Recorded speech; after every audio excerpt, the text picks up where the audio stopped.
The argument started over something small. It always did. A misunderstanding, a raised voice, a sentence twisted into an accusation. I stood in the living room while my mother paced back and forth, her words hitting me faster than I could defend myself. Every sentence felt like proof that she had already decided I was guilty of something lazy, ungrateful, a disappointment. I tried to explain. I always tried. But explanations never mattered in that house. Her voice rose higher, sharper, until it felt like the walls themselves were shaking. Then she stopped pacing and looked straight at me, not like a mother looks at her child, but like a stranger looks at a problem they're tired of dealing with. "Get out," she said. I blinked, not sure I heard her correctly. "Get out," she repeated, louder now. "And don't come back." The room went silent. I turned toward my father without even thinking. He was sitting on the couch, hands clasped together, staring at the floor. I waited for him to say my name, to tell her to calm down, to remind her that I was her child. He didn't move. That silence crushed me more than her words ever could.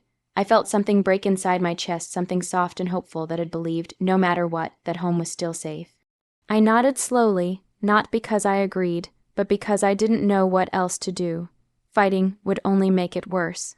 It always did. I walked to my room in a daze. My hands shook as I grabbed my backpack. I didn't pack clothes properly. I didn't take memories or photos. I just took what I could carry, because suddenly my entire life had been reduced to what fit on my shoulders. When I came back to the door, my mother had turned away. My father still hadn't moved. No one stopped me. No one asked where I was going. No one said they loved me. The door closed behind me with a final click that echoed in my ears. The night air was cold, but not as cold as the realization settling into my bones that I had just been thrown away by the people who were supposed to protect me. I stood there for a moment, staring at the house I once called home, wondering how love could disappear so quickly. Then I turned around and walked into the dark, carrying nothing but heartbreak and the echo of her words. The first night away from home didn't feel real. I sat on a cold bench under a flickering streetlight, hugging my backpack like it was the only thing that still belonged to me. Cars passed by, people laughed somewhere nearby, and the world kept moving as if nothing had changed. But for me, everything had. Sleep came in broken pieces. Every sound made me jump. I kept expecting my phone to ring. My mother telling me to come back, my father saying it was all a mistake. It stayed silent. By morning, I understood something painful. They meant it. The days that followed were harder than I ever imagined. Hunger became familiar.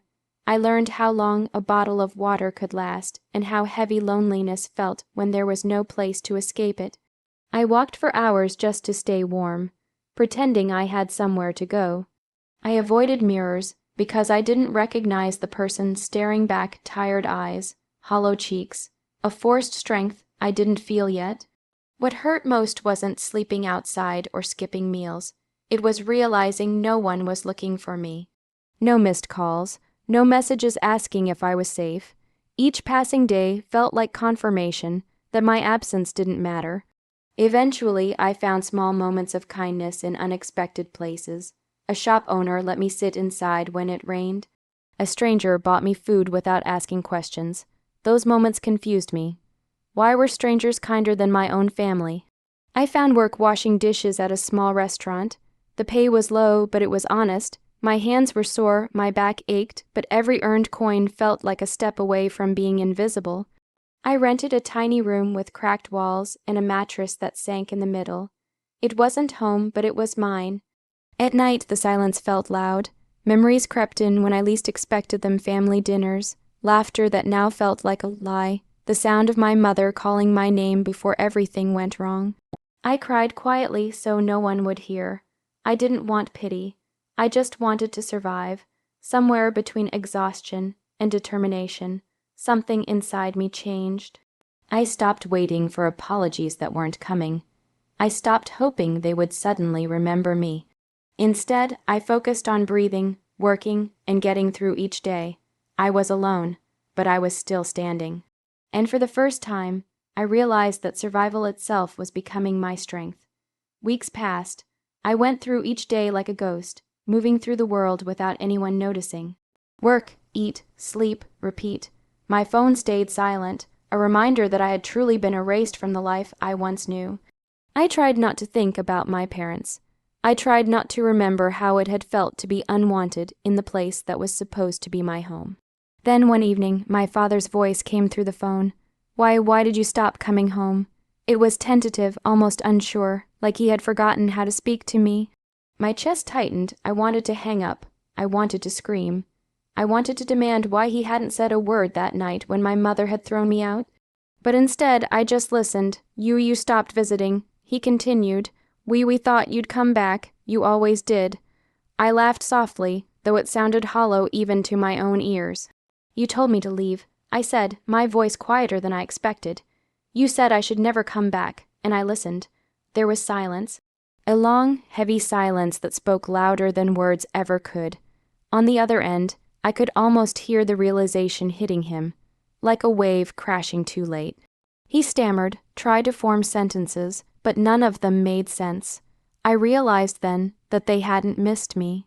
Not truly, they had missed what I represented, the obedient child, the one who never challenged, never spoke back, never left. I had left, and suddenly, the emptiness of their house became visible even to them. I didn't yell. I didn't accuse. I didn't cry. I let the silence linger, letting them feel the weight of the absence they had caused. For the first time, I sensed the beginning of their regret. My mother's voice trembled when she called a few days later. "You could have come back," she said, almost a whisper. I remembered her words from that night, the ones that had cut me deeper than anything else. I answered calmly, almost coldly. "You told me not to." It wasn't vengeance in the traditional sense. There was no shouting, no confrontation. It was simply truth reflected back at them, and in that truth I discovered a power I hadn't realized I possessed. I didn't need their love to survive. I didn't need their apologies to move forward. I could be whole on my own. The silence they had given me now echoed back to them, a haunting reminder of the consequences of cruelty, neglect, and thoughtless words. For the first time, I felt in control of my story. By the time my mother's words reached me again, I was no longer the frightened child who had left home weeks ago. I had survived the streets, the hunger, the loneliness. I had learned to stand on my own 2 feet. Each coin I earned, each meal I cooked for myself, every night I slept under a roof I had paid for, it became proof that I didn't need their validation to exist. When my mother finally called, her voice was shaky, almost hesitant. "You could have come back," she said. I didn't shout, I didn't cry, I didn't beg for their love. I simply replied, "You told me not to." Those words carried more weight than anything I could have done in anger.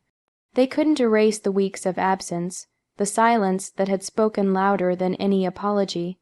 And in that quiet, I realized my revenge wasn't in punishing them.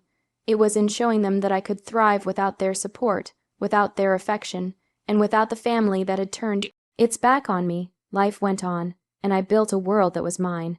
I found a better job, rented a brighter apartment, made friends who became family. I laughed more than I ever had at home. I loved freely, without fear of being discarded. And with each step forward, the memory of their cruelty faded not because I forgave them in my heart, but because their power over me had vanished. When my father tried to reach out weeks later, it wasn't for me. It was for what I represented, the child they had thought they could control, the reflection of a past they wanted to fix. I listened quietly as he stumbled over his words, trying to explain, trying to justify. I didn't interrupt. I didn't demand their love. I simply existed, strong and unbroken, showing them that survival and self-worth were far greater than their regrets. That was my sweet revenge, not revenge born of hatred, but revenge through life itself.